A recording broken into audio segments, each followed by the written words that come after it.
It's so cold out here. Oh.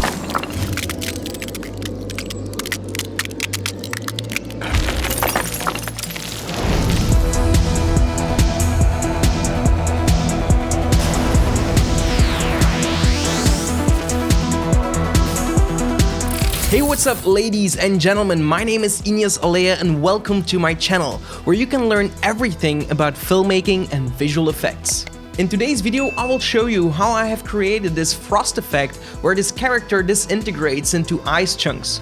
A pretty good fit considering the weather here in Belgium. But before we start, I quickly wanted to talk about something you don't want to miss. So as you might know, a few months ago we launched our first ever masterclass, and a bunch of very motivated people joined the classes, and it went better than I could have expected. I honestly didn't expect that many people would be interested in learning my tips and tricks, and I also didn't expect that I would enjoy guiding fellow video editors so much. Just pushing them into that right direction and seeing them evolve so rapidly over such a short period of time, it's just fascinating to see, and I just enjoy it so much. That's definitely a win-win.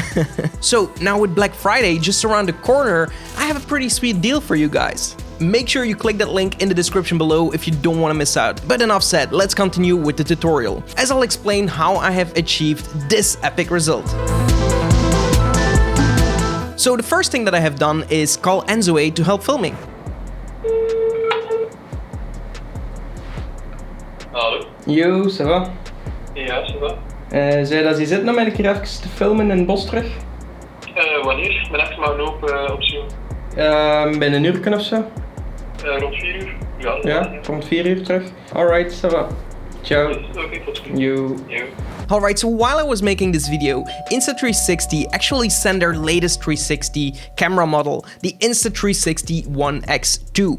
And I must say, it's a pretty neat pocket-sized 360 camera that is going to definitely become my best buddy on set when it comes to visual effects. But of course you can use it for a lot more than that, but we actually created a video that goes into some really cool effects you can do with a 360 camera. So if you want to see that, you can go and check that out, but that's not for this video. In this video, we're going to be using it to create an HDRI map. An HDRI is a 360 spherical image of your environment captured in multiple exposure levels to create a high dynamic range image. And then basically we can import that 360 environment as an environment for our 3D software, which will use that map to light our scene and also to have the correct reflections in our scene and just creating a much more photoreal result.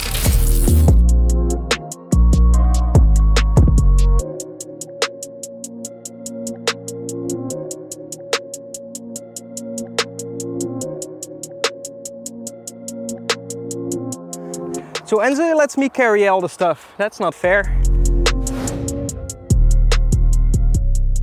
During this quarantine, we need some fresh air, so get out, go for a walk, get some fresh inspiration, and use your 360 camera. You can do some really cool stuff with this, and I actually start using it more and more often, and it's becoming like my best buddy on set when I'm recording for visual effects, shorts, or yeah, like this little sketch.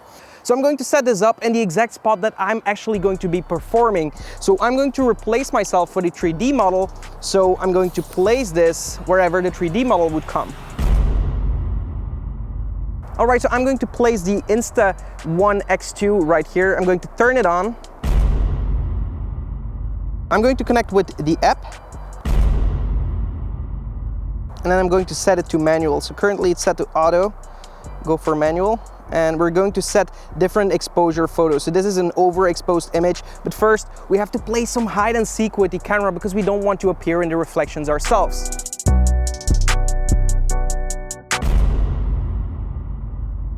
Alright, so while the camera doesn't see us right now, we're going to capture our images as quickly as possible in multiple exposure levels. So let's connect to the camera.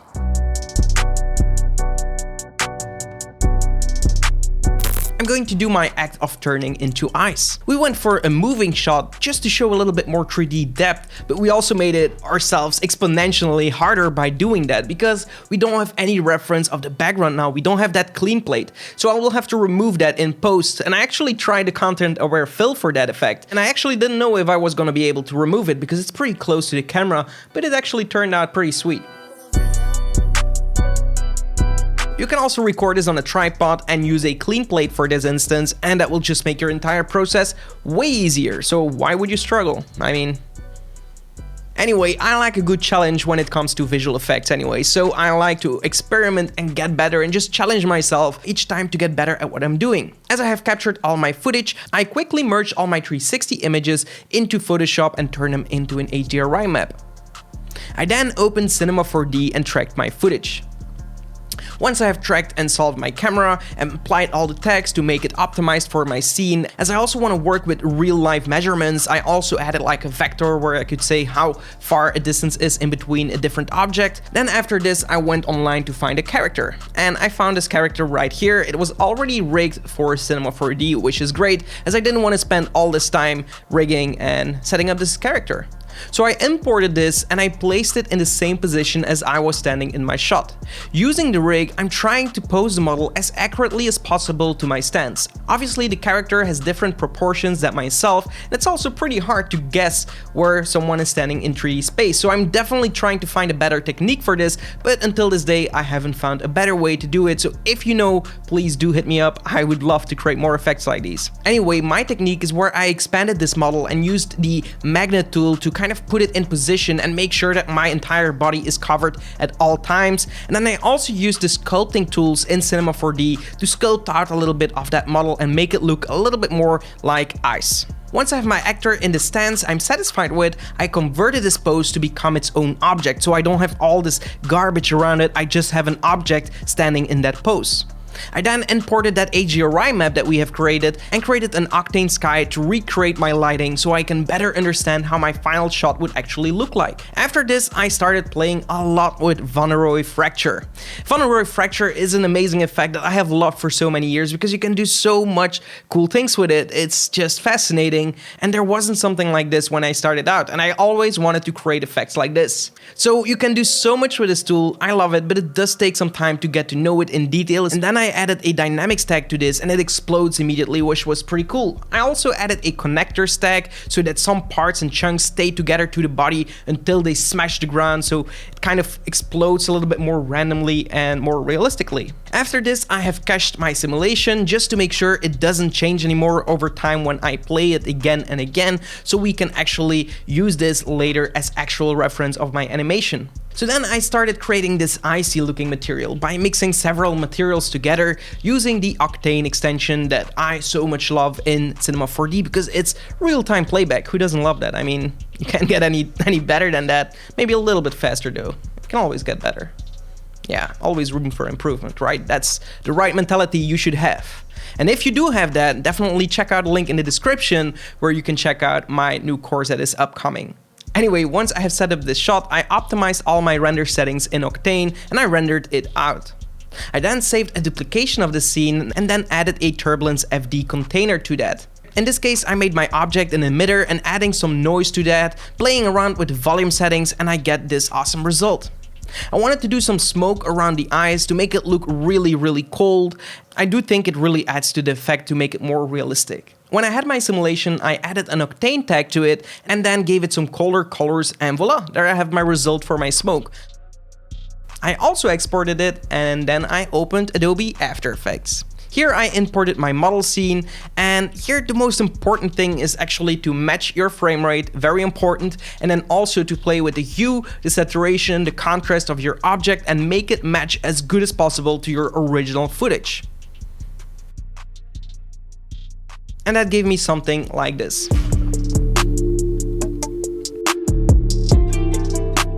And I repeat it in every video. Crapatizing your object after rendering, it's super important to make it look real. Try to make it look like it actually is being captured by the camera that you're recording it with in the first place. Then I brought everything in Premiere Pro and applied some sound effects that I actually got from Epidemic Sound. They have a sound effects library with so many options, which is really great. If you're interested in a link to them, I also have a really cool link with 30 days for free, I guess, but definitely check out the description where you get all that information correctly. But you can use that for your videos and it's pretty cool. I use it all the time. Anyway, that's it for this video. I hope you enjoyed it. If you did, give this video a like and also be sure to subscribe to the channel and hit the notification bell to stay notified when I upload new videos. Also, don't forget the early registration using the link in the description below, at least if you don't want to miss out this time. I got a lot of DMs of people on Instagram that actually wanted to join on the previous one, and they didn't know it was actually going to close, and then here is your chance. So definitely go and click that link. And apart from that, I will leave you with one of my other videos, link it up here somewhere, and you can continue your next level editing journey. Until then, create epic videos and stay frosty.